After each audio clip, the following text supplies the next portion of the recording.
Okay, so this is Percy Potter and the Sea of Monsters. Oh, that's not the title. It's Percy Jackson and the Sea of Monsters.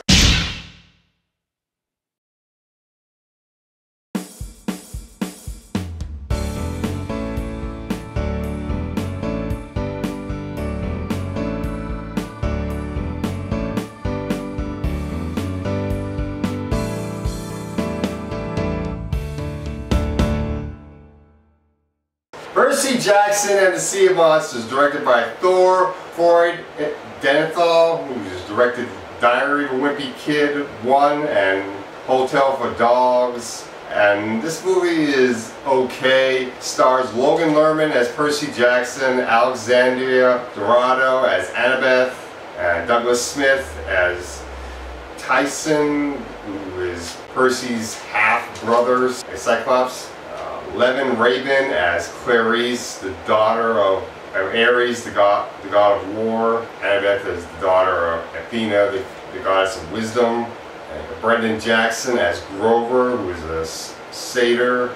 Jake Abel as son of Hermes. Jake Abel from the movie Host. Stanley Tucci is in this movie too as Mr. D, one of the guys that runs the camp that the demigods live in. And Anthony Head from Buffy the Vampire Slayer is a centaur in this movie, Chiron, and he helps run the camp as well. And Nathan Fillion makes a cameo in this movie as Hermes. And the plot is that Percy Jackson decides to go on this quest for the Golden Fleece because this barrier that protects the camp has been weakened by Luke as he uses the bull from The Last Unicorn. That's what the bull in this movie reminded me of, to attack the camp that the demigods live in. And so they send Clarice after the fleece, but Percy Jackson decides to go on his own with Annabeth along for the ride, and they take Grover because Grover is a satyr and he knows how to guide them to the fleece, which is in the Bermuda Triangle, the Sea of Monsters. And they get a little help from Hermes, who runs a Olympus version of UPS, and played by Nathan Fillion. So it was cool seeing him in the movie. You know, he doesn't do that much, except showing his spear, which has skids and mudflap snakes talking to each other. Do we really have to have two snakes that act like skids and mudflap from Transformers 2? Transformers, what is it, 2 or 3 in this movie? Seriously? But thankfully it's only for 5 minutes.